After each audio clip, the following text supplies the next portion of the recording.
ગોંડલમાં શું ચાલી રહ્યું છે? શું ગોંડલ ખરેખર મિર્ઝાપુર બની ગયું છે કે બનવા જઈ રહ્યું છે? જો ગોંડલમાં ખરેખર કાયદો અને વ્યવસ્થા સુદ્રઢ છે તો પછી શા માટે ગોંડલ માટે મિર્ઝાપુર જેવા શબ્દો બોલાઈ રહ્યા છે? ગોંડલના બે મોટા માથાઓ વચ્ચેનો આંતરિક વિવાદ ઘણી વખત સામે આવતો હોય છે, પણ હાલ જેની ચર્ચા મોટા ભાગે થઈ રહી છે એ આ બે મોટા માથાઓ સામે ચાલી રહેલા બે અલગ અલગ કેસીસની છે.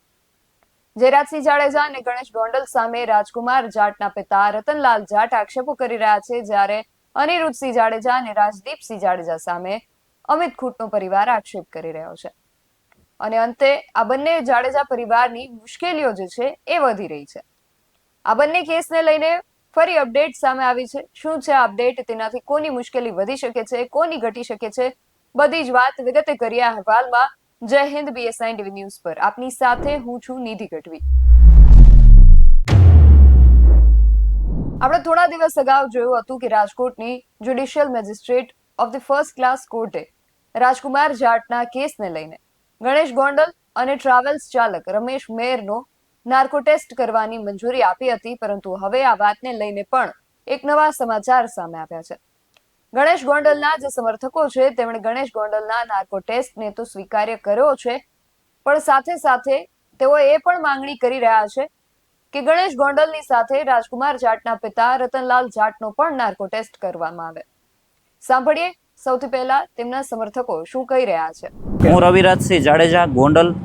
જય ભારત સાથે જણાવવાનું કે વર્તમાનમાં ગોંડલને બદનામ કરવા અમુક ચોક્કસ પ્રોપોગેન્ડા સાથે ગણેશભાઈની ઇમેજ ખરાબ કરવા માટે જે ભાઈ શ્રી રતનલાલભાઈ જાટને ગેરમાર્ગે દોરી એમને જે નિમિત્ત બનાવે છે એ ખૂબ જ દુઃખદની વાત છે. એ માટે જ તે આજે ગોંડલની શાંતિ, સુખાકારી અને સલામતી માટે ગણેશભાઈએ સામે ચાલીને નાર્કો ટેસ્ટની માંગણી કરી છે. એમના એ આવકારને અમે ગોંડલની 18 વરણની જનતા આવકારી છીએ અને એમાં સંપૂર્ણ અમે ગણેશભાઈ સાથે છીએ. અને અમારી સરકારશ્રી અને પ્રશાસનને એ પણ વિનંતી છે કે જ્યારે જ્યારે આ કેસમાં કંઈ જરૂર પડી ત્યારે ગણેશભાઈ સાથે ચાલીને સામે ચાલીને મદદરૂપ થયા છે ગણેશભાઈ.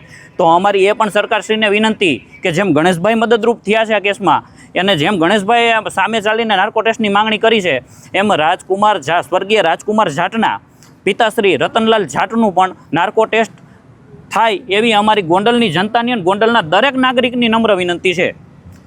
અસ્તુ. જય માતાજી, જય ભારત. જય હિન્દ મિત્રો. આપ સૌને જણાવવાનું કે ગોંડલ ગણેશભાઈના સમર્થનમાં આજે જે 18 વરણ ભેગો થયો છે કે જે ગણેશભાઈએ નામદાર કોર્ટ સમક્ષ માંગણી મૂકી હતી કે જે રાજકુમાર જાટ કેસમાં એમનો નાર્કોટેક્સ થવો જોઈએ, જે કોર્ટે માન્ય રાખ્યો છે, એ અમે સૌ આવકારીએ છીએ. અને જે ગોંડલને બદનામ કરવાવાળા લોકો છે એને ટૂંકા સમયમાં જવાબ મળશે. આજ અમે સૌ એ વસ્તુને સ્વીકારીએ છીએ. અમને નામદાર કોર્ટ પર સંપૂર્ણ ભરોસો છે. તેમજ સાથે સાથે અમે નામદાર કોર્ટને 18 વરણ વતી એક અપીલ કરવા માગીએ છીએ કે જો ગણેશભાઈનો નાર્કોટેક્સ થતો હોય તો રતનલાલ જાટનો પણ નાર્કોટેક્સ થવો જોઈએ, એવી આપ સૌ મીડિયા થકી અમે નામદાર કોર્ટને રજૂઆત કરીએ છીએ.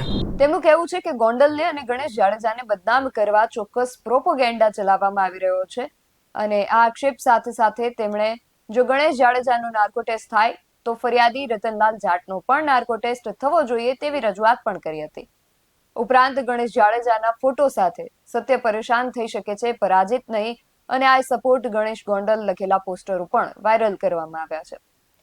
આગામી 10મી તારીખે આ કેસની તપાસ કરી રહેલા સુરેન્દ્રનગરના એસપી પ્રેમસુખ ડેલુ પોતાનો પ્રથમ પ્રોગ્રેસ રિપોર્ટ કોર્ટ સમક્ષ રજૂ કરવાના છે. તે પહેલા હવે આ કેસમાં કંઈ નવું થાય છે કે બાદમાં આમાં પણ ફરી કંઈક નવો વળાંક સામે આવે છે એ જોવું રહેશે. પણ ગોંડલના જ એક બીજા બહુ ચર્ચિત કેસ અમિત ખૂંટ આત્મહત્યા કેસમાં પણ નવો વળાંક સામે આવ્યો છે. આ કેસમાં પણ એક નવી અપડેટ સામે આવી છે.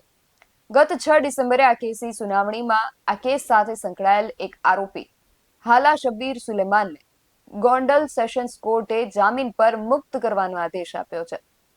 ઉલ્લેખનીય છે કે કોર્ટે 50,000ના જામીન, રીબડા ગામની હદમાં પ્રવેશબંધી અને સંબંધિત પોલીસ સ્ટેશનમાં નિયમિત હાજરી જેવી શરતો પણ મૂકી છે.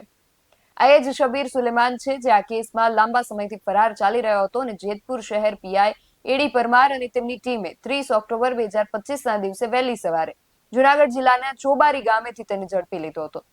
ધરપકડ બાદ 3 નવેમ્બર સુધી રિમાન્ડ રહ્યા બાદ તેને અમરેલી જેલમાં મોકલવામાં આવ્યો હતો અને લગભગ 1 મહિનો અને ઉપર 2-3 દિવસ બાદ ગત 6 ડિસેમ્બરે હાથ ધરાયેલી સુનાવણીમાં બંને પક્ષોની દલીલો સાંભળ્યા બાદ ગોંડલ સેશન્સ કોર્ટે આરોપીને જામીન પર મુક્ત કરવાનો નિર્ણય સંભળાવ્યો છે.